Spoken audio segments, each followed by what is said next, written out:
Tim Shorrock, investigative journalist, and Tim's going to be discussing this agreement between South Korea and Japan. And on its surface, it seeming like a good thing, but there being some really troubling things underneath the surface. Tim, thanks so much for coming on. You're very welcome. Thank you for inviting me. Sure. So, this is being billed as reparations for the Korean people, and I want to get to the way it's being advertised and the headlines about it in a second. But I'd love to start at the beginning, to give our audience a sense of just the initial horrors here. Japan's colonization of Korea in the early 20th century, which is the kind of genesis of these supposed reparations. And what happened there, and why is repair needed in this instance? That's a big question, but first of all, the word reparations, there is no reparations here. Japan and its corporations who exploited these slave laborers will not pay a cent into the compensation fund. Instead, South Korea is paying the funds. And I would say that there's a historical analogy to this pact would be the victims of Nazi slave labor camps receive compensation from, say, the governments of Poland and where they came from, instead of the German state or companies like IG Farben.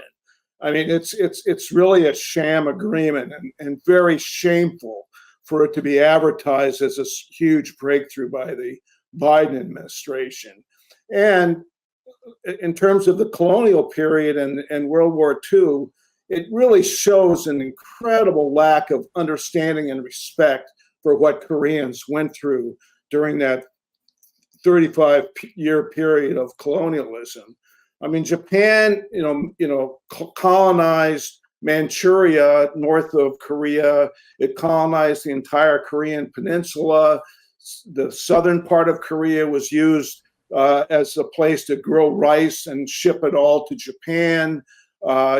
Japan built industries to exploit, Korean resources and Korean workers. It was completely controlled by Japan. Japanese forced Koreans to learn the Japanese language. They were not allowed to speak Korean. They were forced to worship at these nationalistic Shinto shrines, adopt the Japanese imperial religion. And the repression against Koreans in Japan was horrendous. Starting when the first uprising that took place in 1919, March 1st, 1919, when thousands of Koreans joined to oppose Japan's colonization, and the army and its police went out and just slaughtered thousands and thousands of people.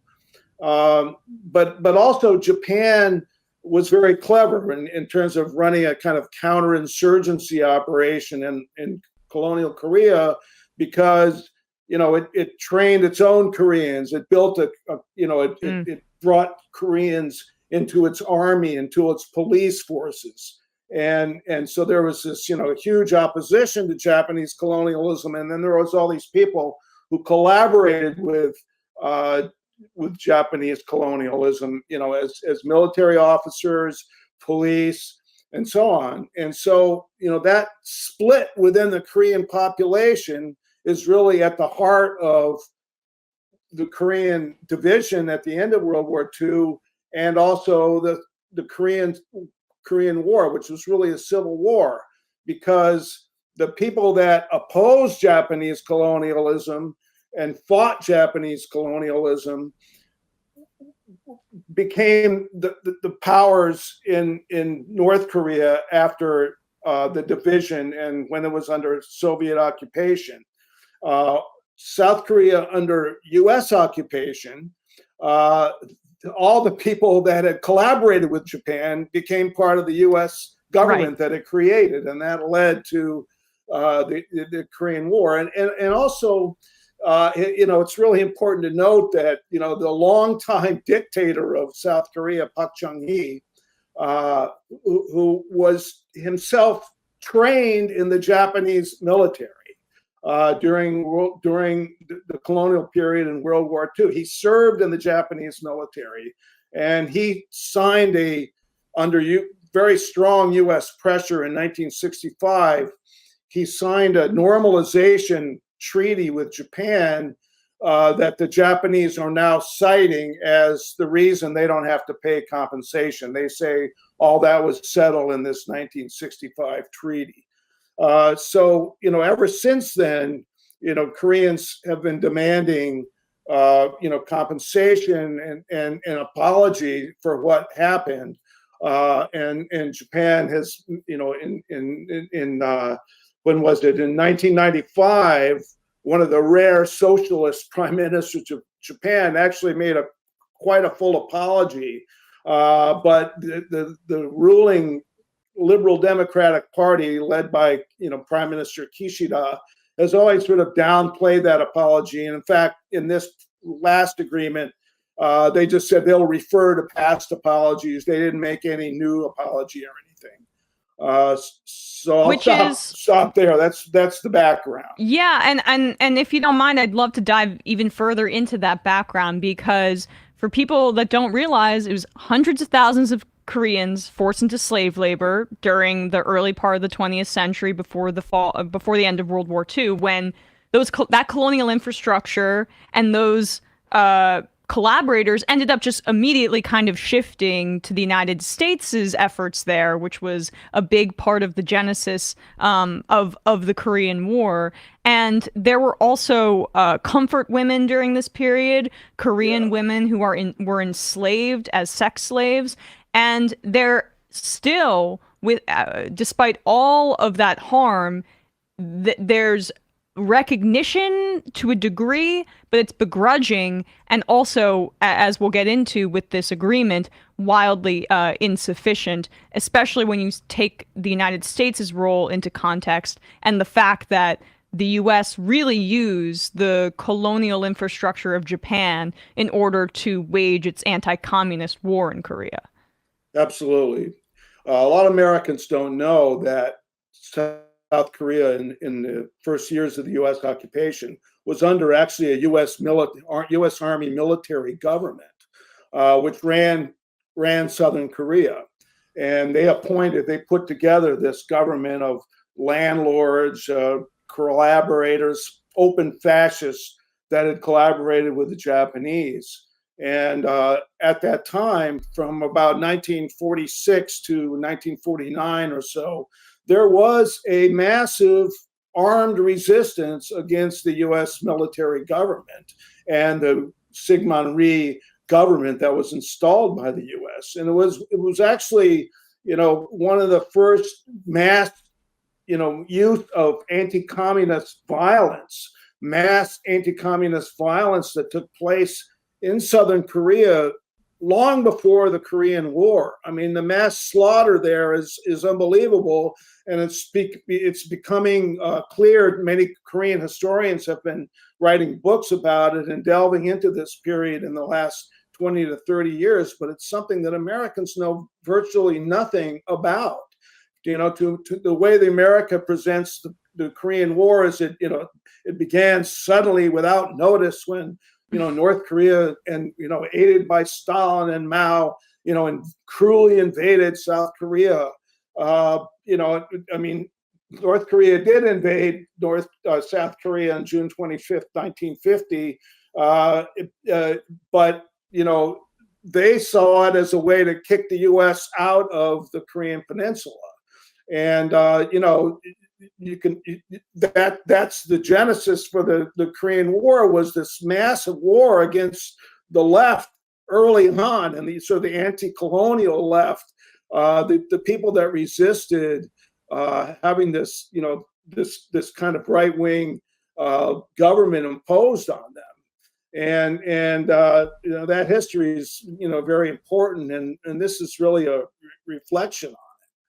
And it's important also to understanding the context of what North Korea is now, right? I mean, the Right. American understanding of North Korea as a totalitarian state, as a state that represses its people, is starving. I mean, that is all said with zero context. And everything you just said there is that context. Zero context. And what's really ironic is that, the U.S. divided Korea, made the decision to divide Korea at the 38th parallel, one day after it dropped the bomb on Nagasaki. And Japan by then had decided it was about to surrender, right? Uh, Americans may remember that the Soviet Union entered the war against Japan in the last days of World War II.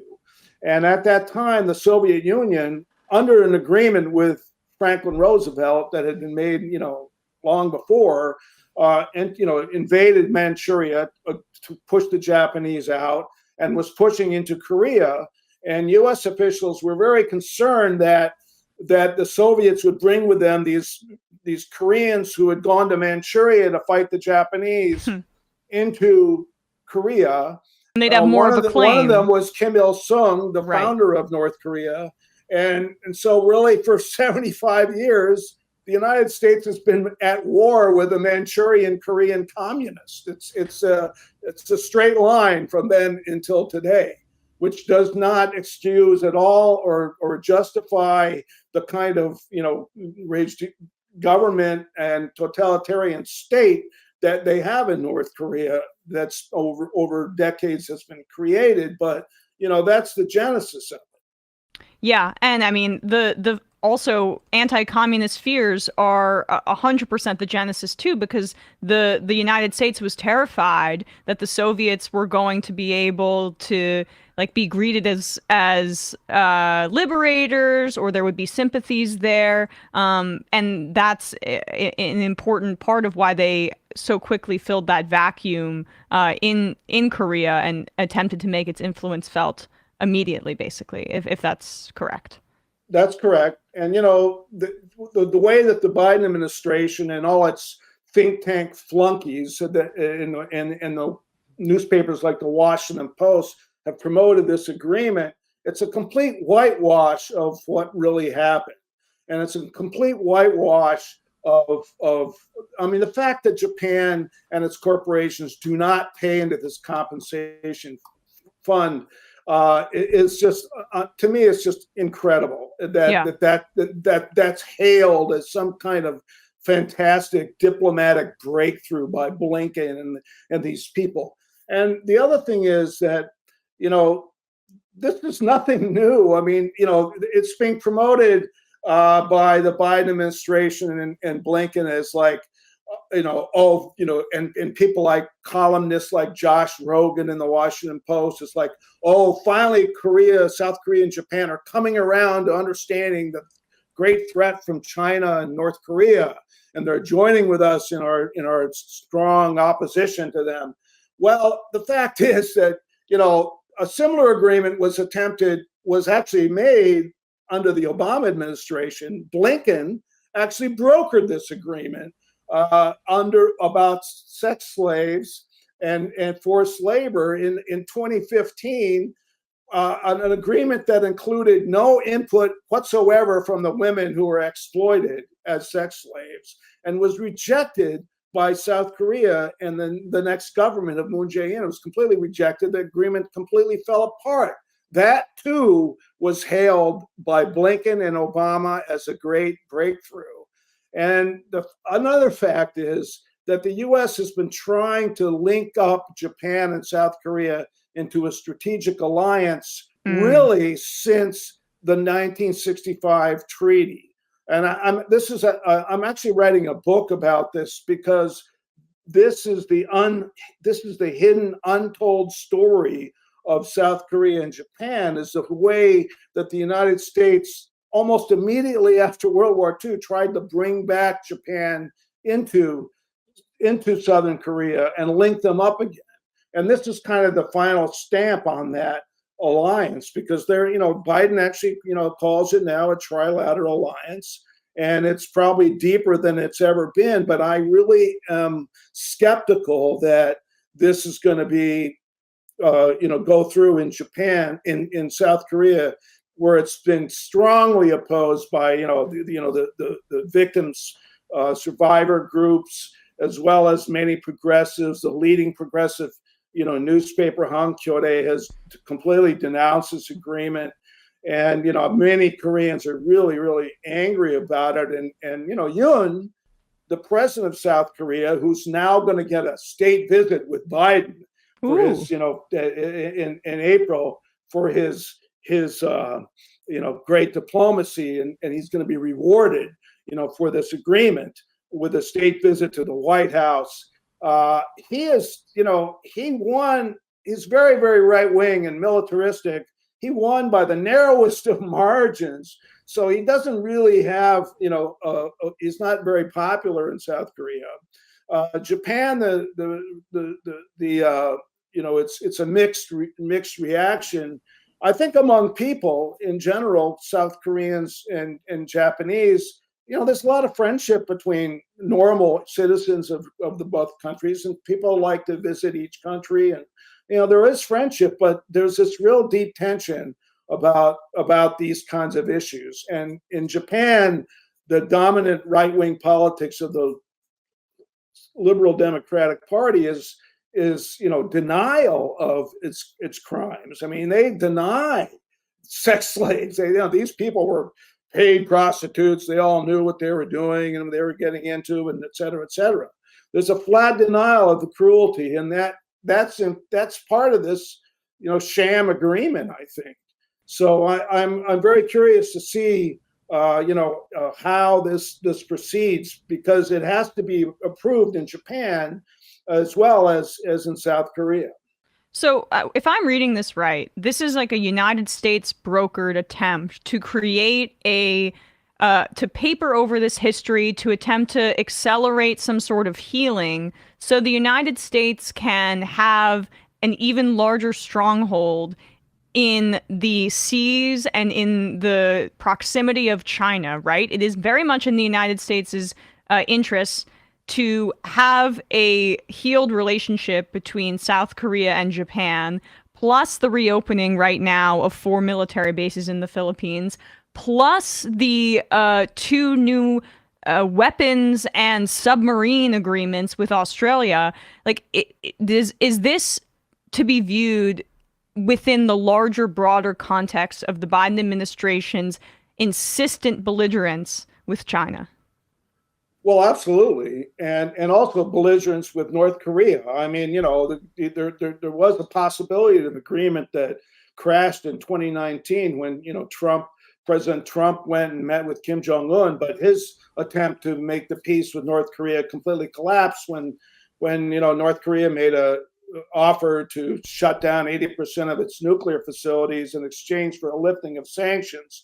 And Trump wouldn't lift sanctions, and so the agreement collapsed. And tensions have risen since then, very high. And North Korea has continued to develop its missile capability to hit U.S. facilities, U.S. bases. And when we talk about U.S. military expansion, don't forget, Okinawa is. The islands of Okinawa have been occupied by the United States military since 1945, despite a kind of sham, agreement in 1972 to return Okinawa to Japan. It's still occupied by the U.S. military, and the bases there are being there's massive U.S. bases there, Marine bases in particular, that Okinawans have wanted removed for decades. And these are now being, built up and solidified and strengthened. And many people in Okinawa and Japan fear that they will become, that's going to make them even more of a target in any kind of war between future war between the U.S. and China over, say, Taiwan. This is all that they're interested in. I mean, Biden and Blinken don't give a rat's ass about the victims of Japanese colonialism. I mean, if they did, they would have pressured the Kishida government, to to a kind of, make an actual apology, and to compensate them. And instead, they didn't push at all, and like they also tried to make it look like there was no U.S. footprints on this. Unfortunately, it was just between South Korea and Japan, Right. and they had nothing to do with it. Unfortunately, Rahm Emanuel, the U.S. ambassador to Japan, blew the cover off that by going very public and saying, we've been meeting with them hundreds and hundreds of times to make sure this agreement Subtlety goes is through. not Rahm Emanuel's strong suit. No, not at all. Well, I really can't thank you enough. This is fascinating stuff and really important. So I greatly appreciate your time today. Tim Shorrock, where can people find your work and more about your writing, particularly about Asia? The best place is timshorrock.com, TIMSHORROCK.com. And I have a whole archive there of stories and documents that I've collected, over the last 45, 50 years. Well, I really appreciate it. Thanks so much for your time today. Thank you very much for having me. I appreciate it. Of course.